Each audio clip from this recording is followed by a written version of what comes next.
I'm very happy to be with you today, if only via video. I'm sorry I can't be here in person because Chen Guangcheng and his wife Yuen Wei-jing are two of my closest friends, and my heart goes out to them.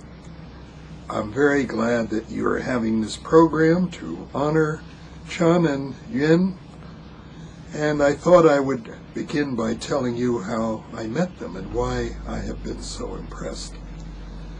I got a phone call one day in June, I think it was 2003, when Chen and his wife were visiting the United States at a State Department invitation.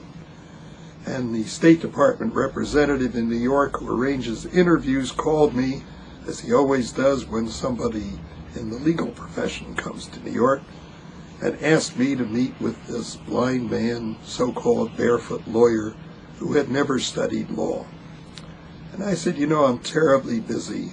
I have to get my exam grades in a couple of days, then I'm going to China. This man hasn't studied law. I don't think I can make time for him. And the State Department man pleaded with me, and he said, this man is worth your time. You'll find him very unusual. Please see him.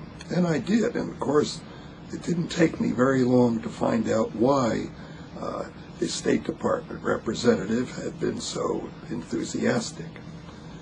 Chen came across, obviously blind, a very handsome person, highly articulate, very intelligent and well-spoken, charismatic, and very obviously, sincerely involved with human rights law and the need to use China's courts to defend especially the rights of disabled people. This is a sad story. This is the story of a very idealistic person who tried to use the legal system. I remember his saying to me once, almost pathetically, "What does the leadership want?" he said. "Do they want me to go into the streets and lead illegal protests?" He said, "I don't want to do that. I want to use the legal system." And he was trying to do that. And initially he had some successes. But it didn't last long.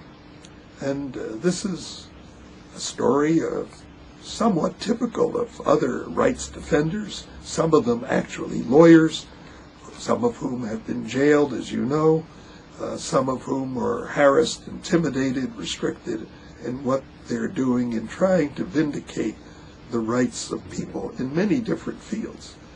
Some try to help AIDS victims who suffer discrimination. Some try to help the victims of earthquake in Sichuan, especially parents of the children who died in shoddily constructed schools. You have problems now with the poisoned milk powder and parents wanting to go to court, and often the lawyers are not permitted to go there to help these people. And defense lawyers in China, rights defenders, are now on the defensive. They need all the support that they can obtain within China and outside China. We on the outside, I think, have a special responsibility to give these people the kind of recognition that they crave and deserve, and to support them in every way we can.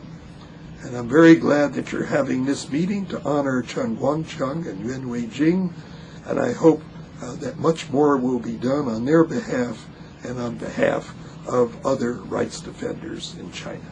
Thanks for hearing me.